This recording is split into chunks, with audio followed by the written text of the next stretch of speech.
People always ask me how to become a futurist, and the answer is all my life, I've lived slightly ahead of the curve. I've always done things that people said I shouldn't do or wouldn't work.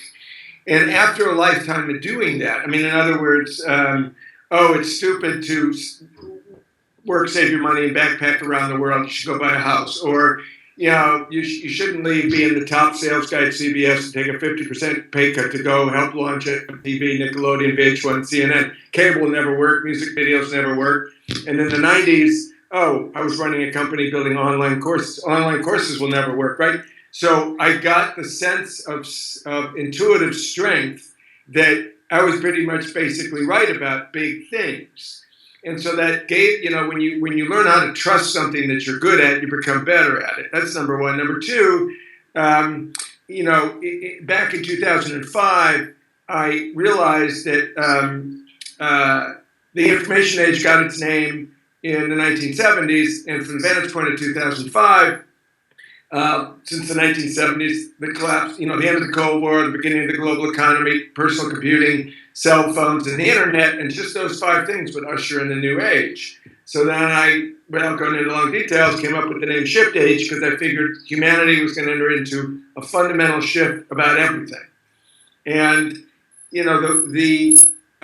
the 3 forces are, the flow to global, which it's the global stage of human evolution. So one way to look at anything in the future, is it moving towards global integration? If it's not, probably not going to last long. The second thing is the flow to the individual, which is individuals have more power than they've ever had because of the explosion of choice. So it moves from the producer to the consumer, from the institution to the individual. And both of those are amplified by the accelerating electronic connectedness of the planet. So those are the 3 forces. What I have found to be the best metaphor when doing corporate retreats or speaking, to vintage groups of CEOs and stuff like that, is when I named 2010 to 2020 the transformation decade, because the dictionary definition of transformation is a change in nature, shape, character, and form.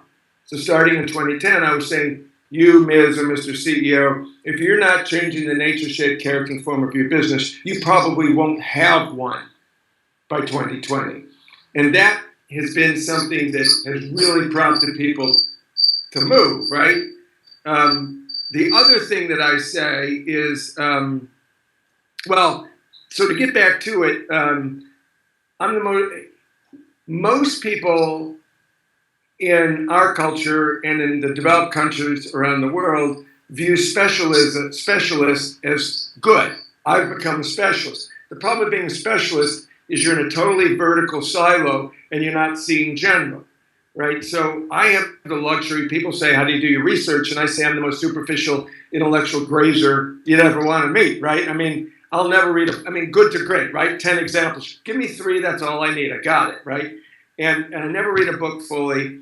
I scan dozens of new magazines and newspapers. I have, 300 different things coming in every week on my inbox. Sometimes I don't even read them. I just kind of scan to get the larger dynamic. So that's how I operate as a futurist. Both my parents were PhDs. My father was a professor at the University of Chicago. He coined the phrase lifelong learning. He's regarded as the father of adult education. One of his first popular books was called The Inquiring Mind. And that really resonated with me as to something I always wanted to have, is an inquiring mind. I went to college thinking I'd major in political science, and I ended up majoring in art history, and I just love art. And the thing about art is that if you ever want to get to the essence of a culture, you look at the art. If you ever want to see what's going to happen in the world, you look at art. So the futurists, the cubists and the futurists of 100 years ago, were forecasting the dissonance of the 20th century. Or Andy Warhol in the 50s and 60s was forecasting the future of what we live in, which is the celebrity culture and the brand culture, right? So I think the combination of growing up in a family where lifelong learning was paramount to one's ethics and art, we have entered the golden age of design.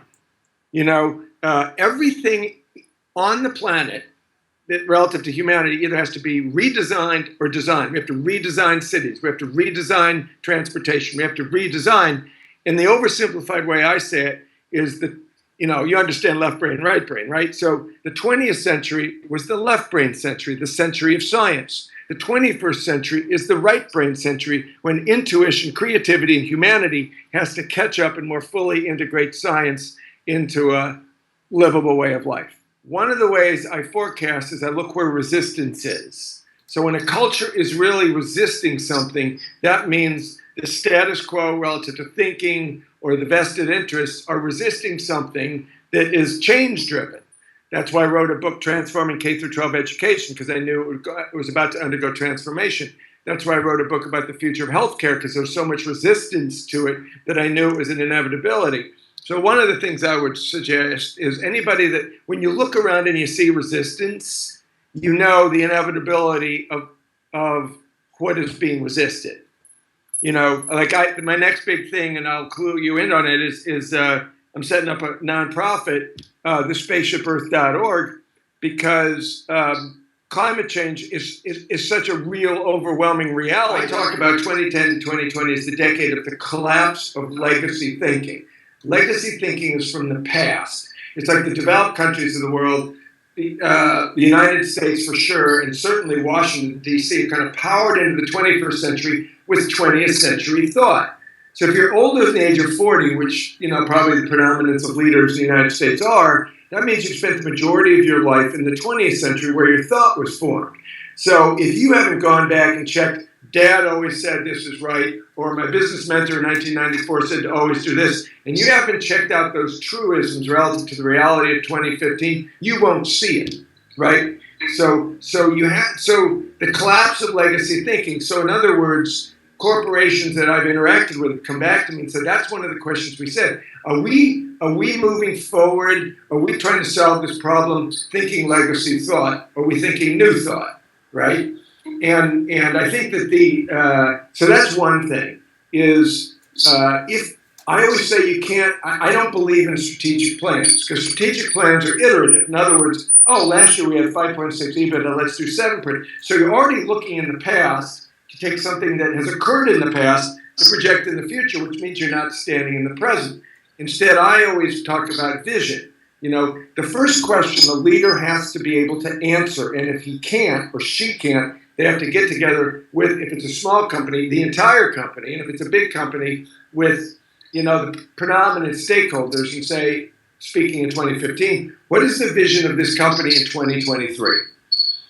And then work back from there. In other words, it's 8 years out, which makes everybody uncomfortable that they don't know, right? If you said 3 years or 5 years, they think they'd know. But you say, 8 years out, what's the vision of this company by 2023? Answer that question, and then everything else will become clear, because in order to get to that vision, you have to go towards that vision. And I always use, Kennedy, man on the moon, end of the decade is the example.